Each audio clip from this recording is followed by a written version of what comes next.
Y vamos a continuar en instantes con la comunicación, pero bien vale la pausa, bien vale estos minutos que nos tomamos para hablar de nuestros rituales, para hablar de nuestros cultos, para compartir con hermanos de fe que del otro lado del receptor de radio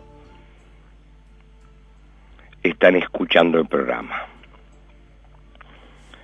Y una de las preguntas más comunes, más frecuentes es: ¿hay una edad, o mejor dicho, la edad limita el practicar religión de forma activa? ¿Y qué es practicar religión de forma activa? Es participar de sesiones espirituales, desenvolviendo, si es Umbanda en el rodado, si es Eshu en la llamada de Eshu, si es Batuque en la rueda de Batuque. Nuestro ritual, que tiene la ocupación dentro del Batuque y que tiene la incorporación, que nunca altera la conciencia, el estado de conciencia. La incorporación en el ritual de Umbanda y en el ritual de Quimbanda. Y digo que nunca altera el estado de conciencia porque es una de las preguntas también que mucha gente se hace, que muchos hermanos de fe se hacen. La palabra media unidad está respondiendo muchas dudas. Media unidad quiere decir que el estado de conciencia nunca es alterado. Hablando en criollo y para que me entiendan, quiere decir que aquella persona que está incorporada nunca pierde totalmente la conciencia.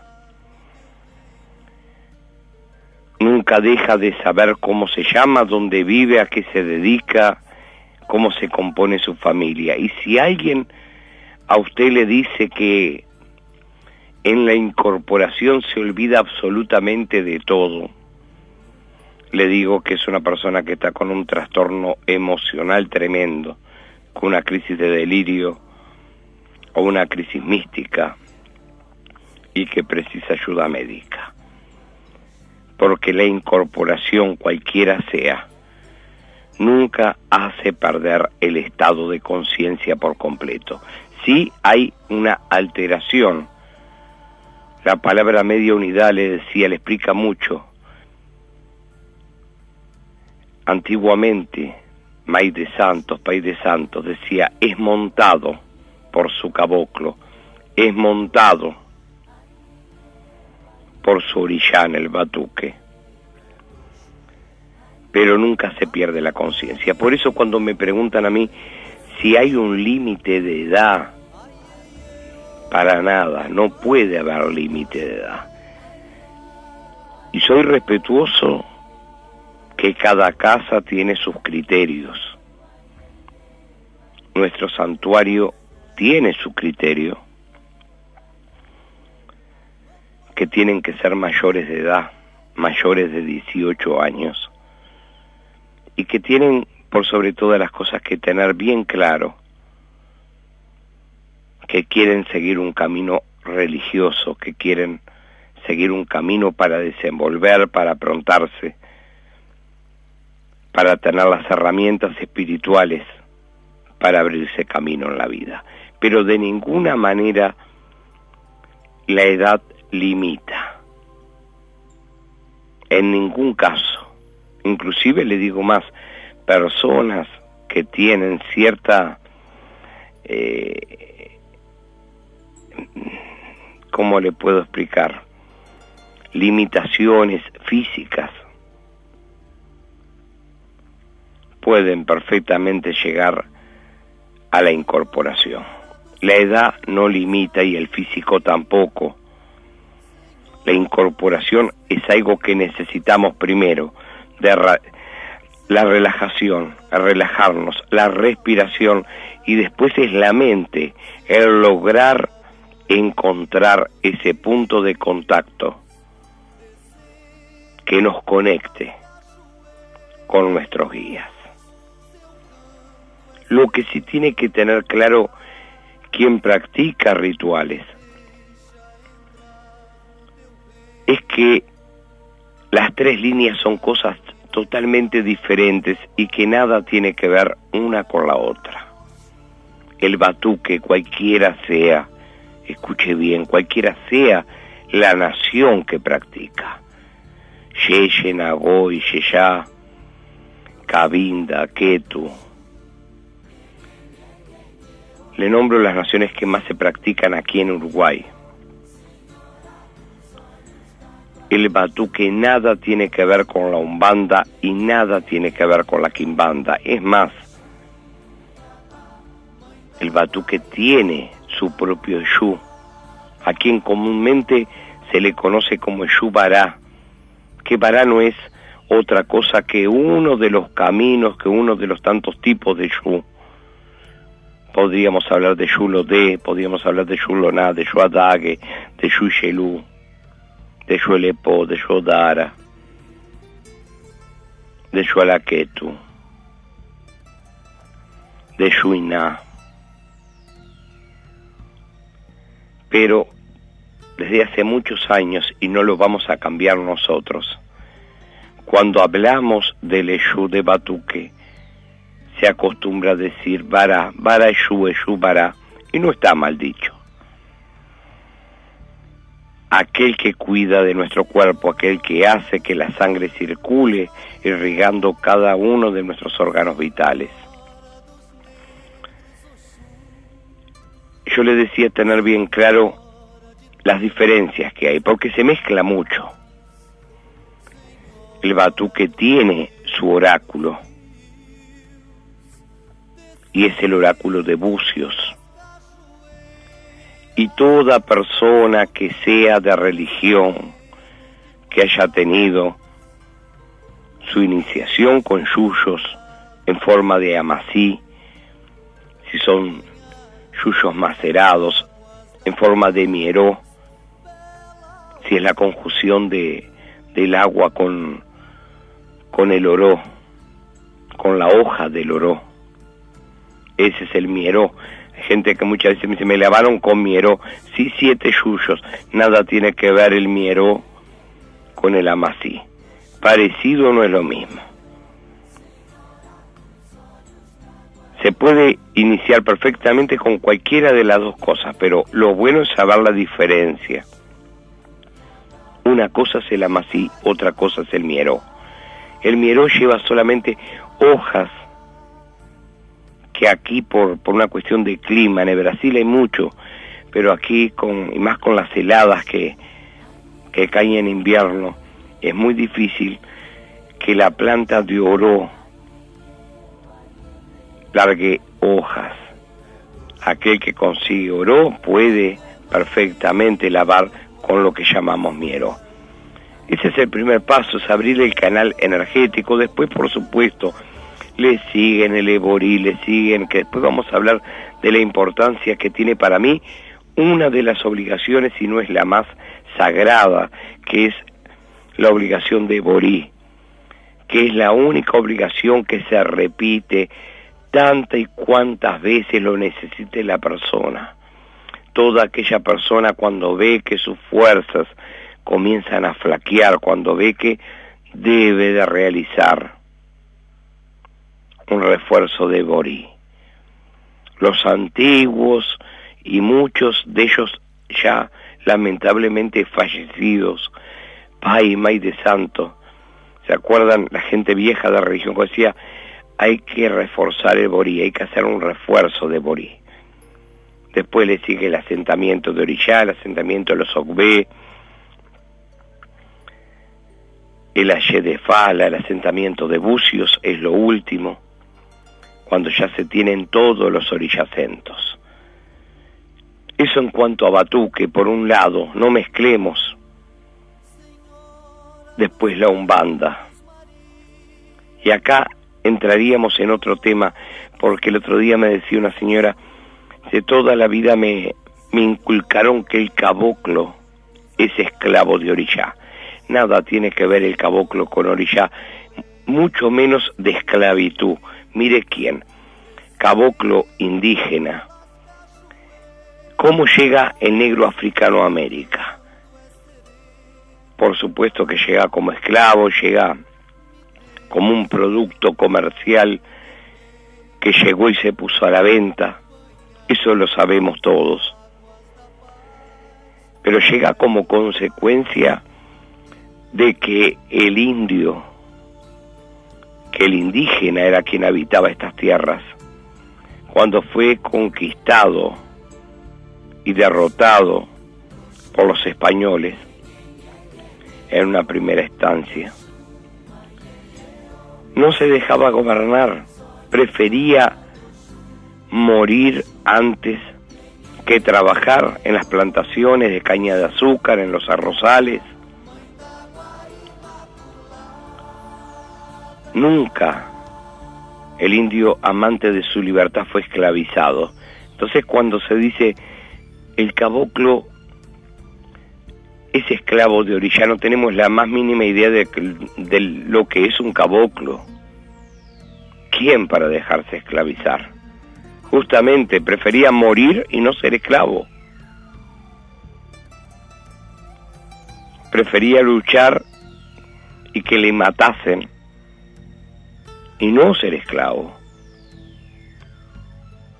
Y cuando el hombre blanco se dio cuenta de eso, acudió al tráfico de esclavos, a traer esclavos negros de África, y es ahí donde la historia registra la gran depredación que hubo, el poco valor por la vida humana.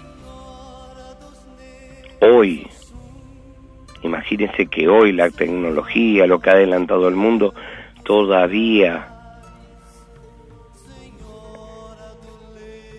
se investiga y se descubre a organizaciones que trafican personas. Es algo que existió y que lamentablemente existe. Quizás en menor escala, quizás más tapado, más disimulado, pero el tráfico de personas lamentablemente todavía existe. Eso nadie lo puede dudar. La Umbanda, con sus caboclos, con su conjunción de razas, sus pretos belios, sus negros viejos, sus africanos, sus sereyas, es una de las cosas más importantes a desenvolver. Lamentablemente acá se le da mucho más a Exú, a la quimbanda, y yo entiendo que la quimbanda a los ojos de la gente pueda ser más entretenida, más vistosa, más pegadiza, tiene más brillo, pero cuidado, porque el abuso, lo que he visto yo en estos años, es gente perder desde la salud, continuando por la pareja, siguiendo por la familia y terminando con lo económico, por el exceso. Los excesos son malos. A Exú hay que homenajearlo, hay que agasajarlo.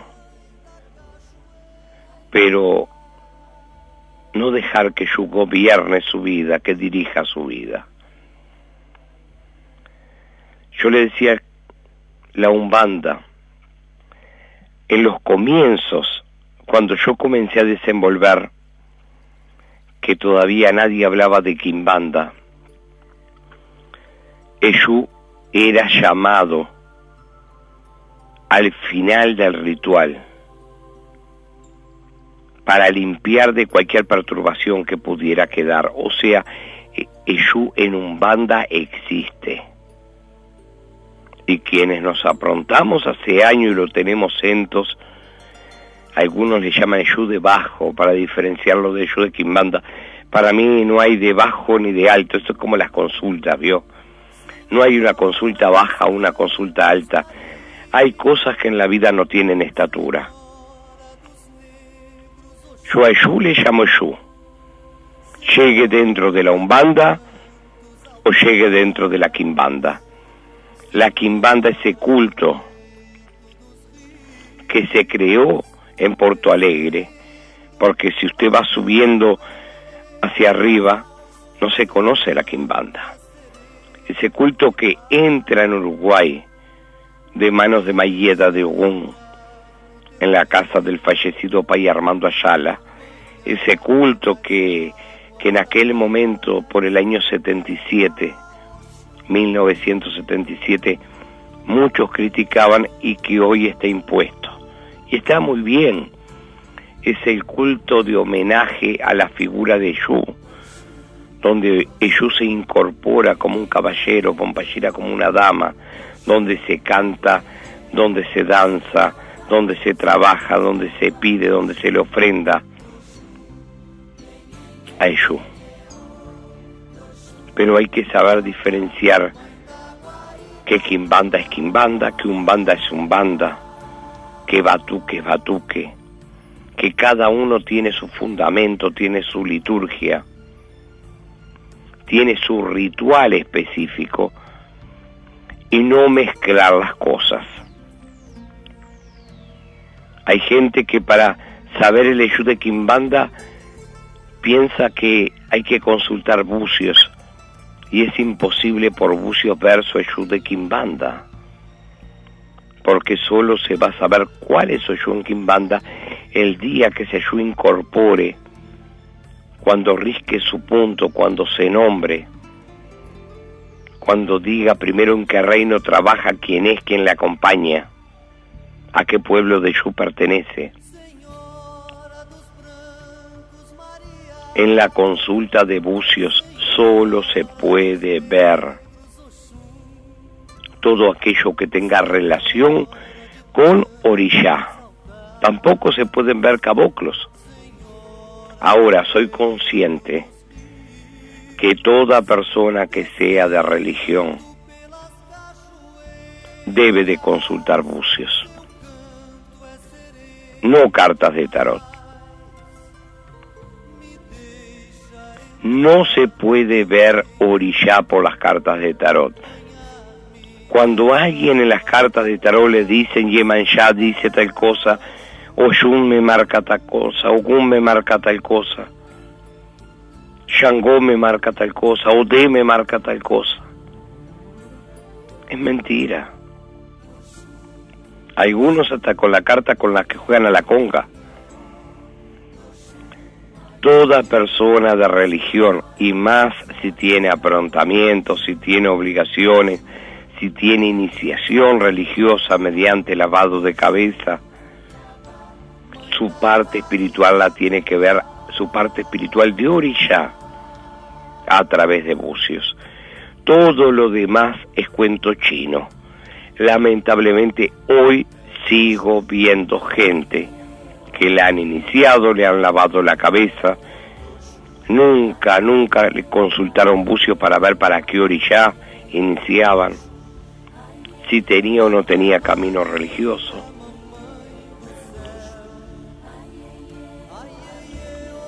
Cuando la religión tendría que ser esa escalera que lo catapulte a que su vida, no digo no tenga problemas, porque la vida de todo ser humano tiene problemas. los problemas siempre van a estar, pero las armas espirituales tienen que estar para sortear los problemas. Yo no concibo ver gente de religión como veo quebrada, muchos de ellos con obligaciones, con orillá despachados, con eyú despachados, con rituales que le han hecho que nada tienen que ver con lo que es verdaderamente un ritual. Entonces, ¿cómo la religión puede destruir? No, imposible que la religión destruya. ¿Qué es lo que destruye? A veces la ignorancia, otras veces la mala intención de aquellos que se dicen pai y mai, y no son otra cosa que personas que transitan por la vida destruyendo la vida de otras personas que confían en ellos.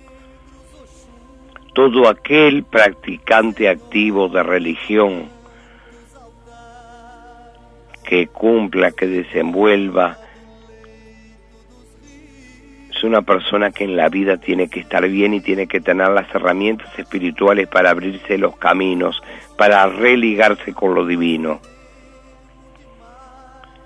Cuando las cosas no son así, cuando se ve gente quebrada, gente que yo he visto hasta con bucios, con obligación de bucios,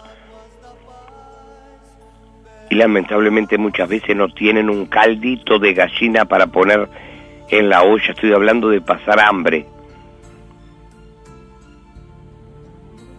es porque algo indudablemente le han hecho mal.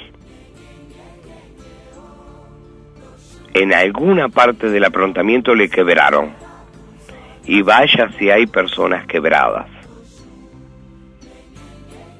Pero también muchas veces la culpa no la tiene el chancho, sino quien le rasca el lomo. A la hora de hacer religión hay que saber que es algo sagrado, que es algo que hay que hacerlo con respeto, con fundamento, con constancia, con dedicación. No hay que correr tanto por aprontarse rápidamente y colgarse 4 collares, sino hacer hincapié en el fundamento, en el dogma, en la liturgia, en saber dónde uno está parado, el poder hablar con fundamento de lo que significa cada uno de los rituales, de cómo se realizan y cómo se dejan de realizar. Hay gente con muchas obligaciones, pero no saben hacer un OPT, no saben preparar una malá, no saben lo que significa una obligación de OCB. ¿Por qué? Porque se han apurado a realizar obligaciones sin tener la doctrina, el fundamento. Primero doctrina, fundamento, desenvolver, incorporar, luego todo lo demás. Paso a paso, son los guías. La palabra le dice guía, quienes van a guiar su camino. No somos nosotros, no somos los seres humanos, sino son nuestros guías quienes nos guían en el camino espiritual de cada uno. Después vamos a hablar más de aprontamientos, de rituales, de culto, de todo eso que a diario ustedes nos preguntan. Momento de controles centrales y continuamos con más Nesbiros en la noche.